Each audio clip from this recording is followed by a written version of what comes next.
હવે મિત્રો મામલો આવી ગયો છે મેદાનમાં, અને એ પણ બાઇકોના રેસિંગમાં. તો જીવન ઠાકોર, વિક્રમ સોલંકી અને SM ઠાકોર આ ત્રણેય શરત મારી છે, અને એ પણ ભારતમાળા હાઈવે રોડ ઉપર બાઇકોનું રેસિંગ કરવાનું છે.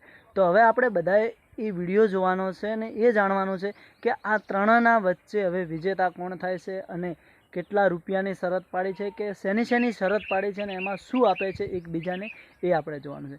કારણ કે આ ખહુરિયાઓને એટલી નથી ખબર કે ભારતમાળા હાઈવે ઉપર 4 વ્હીલ સાધનો ચાલે છે, એની ઉપર આ 2 ટાયરવાળા પીપુડો લઈને ક્યાં જવાનું આવે છે. અને જો કદાચ કોઈના હડફેટે ચડી ગયા ને તો એમને કશું ઠીકરો હાથમાં નહીં આવે. એટલે મારા ભાઈ સુધરી જાઓ, આપણે એવી ગોડી રેસિંગ નથી કરવી, સમય છે એટલે ધ્યાન રાખજો. રેસિંગ કરો તો ભલે કરો, પણ કોઈના હાથમાં ના આવતા કે કોઈની હડફેટે ના આવતા. ને કે આ જીવન ને SM ને વિક્રમ સોલંકી એકે ત્યાં જોવા નહીં મળે, અને પછી સમજી જાઓ ને, રામ રમી જશે.